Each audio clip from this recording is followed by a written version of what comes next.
Okay, welcome to the stage, Speaker Mike Johnson, who this is a useful thing for me because I'm usually chasing him down in the hallways and getting elbowed out of the way by his security detail and staff, which is nice to have him in one place for more than 8 seconds. It's probably nice for you to be in one place for more than 8 seconds, although this is probably not the place you would decide to be for more than glorious surroundings and beautiful crowd. This is much better than everything else I'll do today. Good. Okay, good. Let's we'll see if I'll ask you about that in a couple minutes. Tonight, 4:30 this afternoon, you have the CR on the floor. You think you're going to pass it? We'll pass it, yeah. And I hope that it will be bipartisan. I hope Democrats will join us. It's a clean CR. I mean, we're freezing funding at current levels, so I'm not sure how anybody could have a principled objection to it. And shutting the government down is something that most of our Democrat colleagues have been on record upteen number of times suggesting it would be a horrific thing for the country. So I hope they'll join us. I hope we can do it together. Tom Massey of Kentucky is the only public no so far. Is he your only no vote? I believe he'll be my only no vote on my side, yeah. And so, I mean, I'll give you credit. I know you think I don't give you credit enough, but I will give you credit on this topic. I can't remember the last time a Republican speaker passed a CR with only Republican votes that would be signed into law. I mean, do you remember anything like that? A lot of what we do is unprecedented. I'm so tired of making history, but this one's not bad. And, okay, so the argument, if you asked me 6 or 7 weeks ago if Trump would support a clean CR through the end of the fiscal year, I probably would have said no, because that's not what he's ever done. Why is this the right political move? You and I have a disagreement, maybe not a disagreement, we have had a disagreement in the past about whether you should have put the CR in March. I think you had your reasons to do that internally. I understood those. But why did you come to this conclusion? Well, let me say this. We were negotiating in good faith. The Republican appropriators, Tom Cole's our chairman, and the committee members were doing what they do. As Speaker, I've been trying to decentralize the power of the Speaker's office and make it more of a member-driven, bottom-up operation. Part of that's by necessity because our margin is so small, but it's good for the institution. So we empowered the Appropriations Committee and their chair to do what they do, and that is work with Democrats in a constant back-and-forth negotiation. They were doing that in good faith, and then about 3 weeks ago or so, the Democrats came in with this totally unprecedented, totally undeliverable condition. They demanded that we tie the hands of the executive branch, effectively take away the authority of DOJ to find fraud, waste, and abuse. They wanted to stipulate all sorts of things in the appropriations bills that had never been there before. They knew that we couldn't do it. They knew that even if we could do it, the president would not sign it into law. So it was a recipe for a government shutdown. And I was shocked, frankly, that they made that their condition, because that's what drove the train off the rails and forced us into a CR. So this is the fairest, best thing that we can do. It's not a partisan CR. It is quite the contrary. It's a clean CR. And we tried to make it such that it could be bipartisan and that everybody could agree with it. But for whatever reason, they're now tempting fate, and their leadership is telling the Democrats not to vote for it, to actually try to force a government CR, a government shutdown. And if that's where they are, then good luck defending that. Okay, so I was actually surprised that they didn't have a different ask, because you could have been persuaded on some topics to give in to them and make your job a little bit easier, right? I mean, asking to tie Trump's hands on, we know who Donald Trump is. He's not going to be limited by you or by anybody else, and he would never sign a bill like that. I was surprised that they didn't ask for something. So was I. A little bit more palatable. Yeah. Okay. Let's stick on government funding. Let's stick on the government funding topic. I want to get into the agenda. We don't have much time, and I have a lot of questions, so we'll pick this up tomorrow. No, I'm kidding. DOJ and Elon Musk, you've been a defender of this effort, which has gotten off to an interesting start, I think, to say the least. Your appropriations chair, Tom Cole, said, "No one's going to tell me what to cut in my district, federal buildings, programs, without talking to me first." How do you react to something like that? I think what Elon is doing is heroic. I think I've been meeting with him in his office and trying to coordinate as closely as possible, because at the end of the day, we all have to be codifying many of these savings that he's finding. And it's an extraordinary amount of fraud, waste, and abuse. It is really pretty crazy, some of the things I've uncovered. And he and I have gotten excited about it for different reasons, as I've explained a few times. He looks at it as a data analyst and a scientist, and I think about it as a constitutional law attorney and a historian and a lawmaker. And I said, Elon, what we're going to do, it's about more than saving $1 trillion. It's about restoring the founders' vision for the country, because if we can make the agencies work more efficiently and effectively, we will restore the framers' vision. What did they want? They wanted a small federal government that had careful oversight by the duly elected representatives of the people. But Congress has not been able to do that job well for decades, because the bureaucratic state, the fourth branch of government, the agencies, have not turned over the data. We didn't know we were funding transgender operas in Peru, of course, like they wouldn't turn that data over. So Elon has cracked the code. He's inside the belly of the beast. The algorithms are crawling through the data. And as he says, the data doesn't lie. And what he's going to do is lay that bare for the people to judge. And I think they are judging it well. If you look at the polling, 83% of the American people believe that the government is spending too much money and needs to be reevaluated. 77%, this is a Harvard poll, that says that we need to go through and carefully evaluate all the agency spending. This is a popular thing. People expect us to spend their taxpayer dollars better, and that's what Elon is trying to bring about, and I think it's a good effort. And how does Congress vet these cuts? Well, we're in that process. I mean, there's a three-step process. The way I summarize it is we have to qualify and then quantify and then codify what is happening. So the qualification part, we're in the first stages of that. He's turning over the data. He's posting it online on the DOJ website. And then we have groups like the Office of Management and Budget in the White House, the Treasury Department, the agencies that are the arms of the federal government that are responsible for effecting these cuts. They're putting all that together. They'll score it and they'll send it to us, and then that will become a part of FY26 and the appropriations process. So it's going to be a very different appropriation cycle and budgeting cycle than we've had in a long, long time, and it's long overdue. Okay, so but let's talk more broadly for just 1 second on this topic. You are a constitutional law expert. I'm not, but I stayed at a Holiday Inn Express last night. But no, I think, having covered Congress for a long time, there is a story to be told about Congress giving up its power. And it has it. It's not a Trump thing. It goes back, I think, to the Obama years. It goes back even longer than that. I mean, is that something you think about or you worry about? I mean, Congress is an equal branch. I think I actually see this in reverse. Okay. I think for decades, a long time, Congress really relinquished its authority. It was usurped by the agencies, by the bureaucracy, the fourth branch of government. Congress did it willingly. Why? Because elected officials don't like to take tough votes. And they figured, well, if we can push it off to some regulatory agency, then we won't have to decide it, they will instead. Now, the Supreme Court is beginning to right that ship, because they said, you should never have abdicated that authority. You should have kept it, because the original framework of the Constitution gives it to the legislative branch. I don't see this as a usurpation of authority. What I see Elon doing is trying to help right that ship. I don't think he's abusing the power of the executive branch, because we give a lot of discretion when we appropriate to a certain agency of government. We give a top line and then we allow them to use it effectively. There is a presumption made that the executive branch will be good stewards of the precious taxpayer dollars and resources of the people.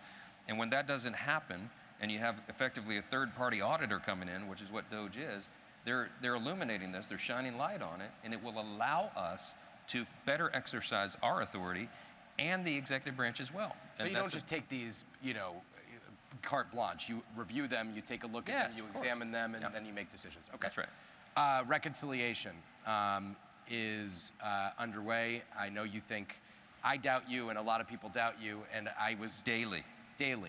We have 3 newsletters a day, so I need to... Yeah, I read them all. Thanks, Jake. So, listen... Keeps me humble, Jake. Thanks a lot. That's what we're here for. Do you... Okay, so the Senate passed its budget. You disagree with it. You passed a budget in an impressive fashion. You got everyone in line. When will we see a joint House-Senate budget? Soon. What is soon? Let's define soon. Well, stay tuned, because I'm going to talk with Leader Thune this afternoon about this. There are 2 different approaches. They wanted to do a 2-bill strategy. We said 1 bill, one big, beautiful bill, okay, as we all say. And there's a reason for that. The probability of success goes up dramatically if we keep it all together. Why? Because, as I've explained to my dear friends in the Senate, and they're dear friends, when you say it twice, it doesn't make it any more real than if you say it once. As we say in the Deep South, we have intense fellowship about this, okay? But what they want to do is take, border, energy, and defense, and do that first, and then push the hard stuff, the tax stuff off. those are the sweeteners we need on the larger package to make sure we do the harder piece, and that's just a fact. And as I told Lindsey Graham and Ted Cruz and my other friends, a couple of those two in particular came in my office together. This is a month and a half ago, and I said, guys, remember, for the first time in history, the Senate Republicans have a larger margin than I do in the House.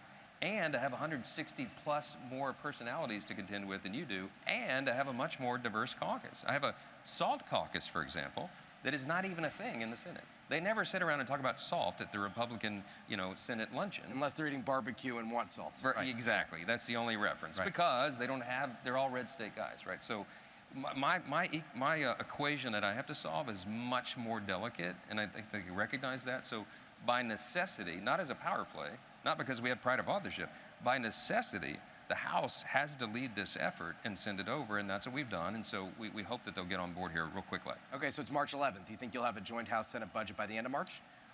I certainly hope so, yes, because I've put this on a very aggressive timetable, and the reason for that is there's multi-reasons for it, but I would like to get this to the president's desk for a signature by the end of April or early May, because it's very important. The markets need stability right now.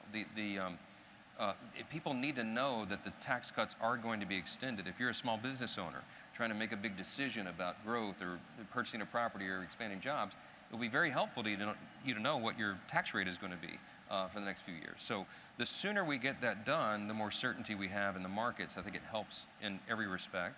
And I think people will see that and recognize what we're trying to do, and they'll get relief sooner. You brought up markets. Market is down significantly the last 2 days. I think 900 points yesterday. Last I checked, 600 points today, 700 points. I don't know where it is right now. What do you make of that? Well, I think that the markets recognize that things are changing. And I think this is a temporary pressure point, but I think this is going to be resolved. I gave the analogy this morning in the press conference about it's like a pool game. When you begin a game of billiards, right? That first break of the balls that are neatly stacked in the center of the table is to get the game set. And that's what President Trump does. It's his style. He goes in and hits it really hard and sort of shakes up the dynamic. And then he sets the field to start, scoring and sinking the balls in the pockets. And I think that's what you're seeing right now. I think somebody said it well. I can't remember. I saw a note as I was running out of the office. But somebody said, this is the markets recognizing that the era of government largesse is done. There won't be any more stimulus. There's not going to be any big government spending programs, and there's going to be an adjustment for that. Or is it the market not being happy with the tariff situation? I think it's that too. Well, I don't know. I think people are still kind of waiting to see about the tariffs and see what effect it has. I'll say this about President Trump. He knows how to bring about a successful economy. This is not theory. He did it in the first Trump administration. And prior to COVID, it's hard to remember. It seems like a decade ago now. But, at that time period, 2 years into the first Trump administration, we had brought about the greatest economy in the history of the world, not just the U.S. Every boat was rising, all demographics doing better, every metric was on the upswing. Why? Because we cut taxes and we cut regulations. In essence, that was the root of it. We're going to do that again. We're in the process of doing that again, and it will bring about the same results. And the tariffs thing, what a lot of people see, I think the American people understand what has happened to us over the last several decades. After World War II, we became the leader of the free world, and people felt like they could take advantage of our role and our stature for their own benefit. And so there's this huge disparity in trade among many nations around the globe. They are charging us so much more than we're charging them for their goods, and it's not fair. And I'm a free market, free trade guy. I've always thought of myself as a Reagan Republican. President Trump rightfully came in and said, there's a blind spot there. Yes, free trade, but it must be free and fair to Americans. And that was a shot in the arm that the country needed, we all needed, and he's right. So we'll see how it shakes out. Let's get back to reconciliation quickly, and I know we've got 6.5 minutes left, and I have about 30 minutes of questions, but I'll have to shrink them because you have a hard out. I interviewed Shelley Moore Capito last week, and she expressed some pause about cuts to Medicaid. She said, I have 500,000 people in my state that are on Medicaid, and I know you want, and James Lankford was up here before in that seat and said, you're not going to get the kind of savings that House Republicans are seeking from just waste, fraud, and abuse. I just wonder how this is going to be the pressure point. It's no secret to you. You want $1.5 trillion of cuts. They want 0 cuts or close to that. They say the most we've ever cut in a reconciliation bill is $400 billion. I'm sure you've heard that statistic from your friends before. Yep. How do you square that circle? I think I'm pretty sure I've got as many Medicaid recipients as Capito. In fact, if you look among Republican rankings, my district is the 5th highest in Medicaid recipients, and I think the 8th highest for SNAP benefits. So I understand this acutely. It directly affects my people. We're going to be very careful not to cut a benefit for anyone who is eligible to receive it and relies upon it. A very important principle. And the Democrats are lying when they say otherwise. None of us have ever said we would. What we want to do is bring about efficiencies and save the program. When Medicaid was created, it was supposed to be a safety net for pregnant women and young single mothers and the elderly and disabled. And after the expansion happened, you've got a lot of able-bodied workers, young men who could be out working who are choosing not to because they're on the government wagon. I think that's wrong. And I think if you get those people out of the program, and there's a large number of them, then you preserve it for the people who actually need it and deserve it. That's an important efficiency. It's about work requirements, which polls high because people understand this principle. It's about rooting out fraud, waste, and abuse. You talk about Medicaid, an estimated $51 billion a year is lost in fraud in Medicaid alone. That's a lot of money.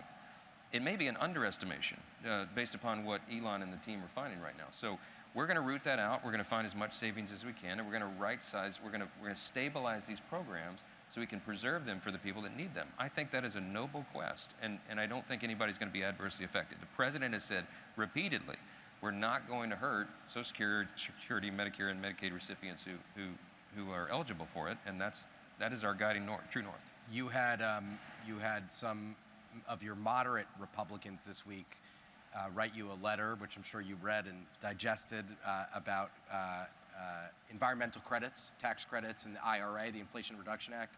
Senate is, there's a lot more skepticism in the Senate on repealing the Inflation Reduction Act. Chip Roy has said he wants to rip up the whole thing. Any reconciliation bill that doesn't do that isn't worth its weight. What do you think of that? How do you square that one? I think a lot of it. That's all I'm going to say today. No, what we're going to do is, what I do every day is I get up every morning and have this control panel, and it's got like almost 220 dials on it. And what I do every day is find the equilibrium point among all I have one vote margin. That's what I do. So I'm a consensus builder, and I get all the guys from the disparate, different sides of the conference with different districts and interests and priorities to an equilibrium point. So I don't know yet where that point is going to be, but I know we'll reach it because the stakes are too high. If we do not extend the Trump-era tax cuts, everybody in this room is going to have the largest tax increase that you ever had. It'll be the largest in U.S. history. 26 million small businesses will have their tax rates on the federal level go to 43.4%. The average American household's federal tax rate will go up by 22%. We'll lose $1 trillion in GDP and 6 million jobs, I think. That's all an immediate effect of not doing it. We have to solve this problem. So we will, and these other things that go along with it will be a part of re-energizing the American economy, getting American energy dominant again, securing the border, restoring our stature on the world stage, and cutting red tape and bureaucracy. We can do all that. That's why we call it one big, beautiful bill. But I got a lot of work to do in the next 5 to 6 weeks to find the perfect balancing point on each one of those metrics. But we'll do it. Jake will underestimate me. He will say it can't be done, but we'll get it done. Jason, my base case is that it does get done. I just think it's a little bit longer than you. I mean, Jason Smith agrees. He thinks Memorial Day. Paul Ryan said even that's, I'm sure you heard this, Paul Ryan even said even that's aggressive. Now, I'm open to other views on this. I think, Well, I'm going to push it as aggressively as possible. Listen, because we have to. Okay, so 2 more rapid-fire questions. After you pass reconciliation, give us some more priorities for the 119th Congress. Well, we got to get right to FY26 budgeting, and we've been having a lot of discussion about that today. I believe we're going to be able to restore regular order. No one's going to know what that looks like anymore because the 1974 Budget Control Act has been dismissed and disregarded by Congress for decades. What's supposed to happen is the White House is supposed to send over a budget, and then in sequence, Congress reacts to that budget. Sometimes will do its own, maybe does its own, and then it gets about the 12 appropriations bills in consequential order. We should do that. I think we can do that. We're going to be a little behind the 8 ball because we're going to start late. But our objective is to never be in a CR position again, not in September of this year. We want to get the appropriations bills done on our side and send it to the Senate. And I'm very optimistic we can do that. Okay, in less than a minute before your staff comes on stage and yanks you off, You say you are going to defy history, defy American history, and keep the House and expand your majority in 2026. We are. Okay, why? 2 reasons. Number one, we had a historic demographic shift in this election cycle. I don't know if you noticed, but we had a record number of Hispanic and Latino voters, Black and African American voters, Jewish voters, union workers, all these people who had not traditionally been in the Republican tent in large numbers are there now. They did not come reluctantly. They came with great anticipation because the woke progressive left went too far and left them behind. So we will be able to demonstrate for them by achieving all these policies, checking the boxes, that it really is our policies that are better for human flourishing, for individuals and families and communities and states and the nation as a whole. And I think they'll stick with us. And then the second thing is the landscape. As we sit here this afternoon, there are 13 House Democrats sitting in districts that President Trump won. There's over 20 of them sitting in districts he came within 5 points of winning. There's only 3 House Republicans sitting in districts that Harris won. So we have a very lopsided map. It is a very favorable one for us from a political standpoint. And we're going to go play offense, not defense. And I'm absolutely convinced that we will grow the majority, and then we'll have a governing coalition that goes forward and really fixes the country. I'm excited about it. Speaker Mike Johnson, thank you very much. Thanks so much. Appreciate it. Yeah.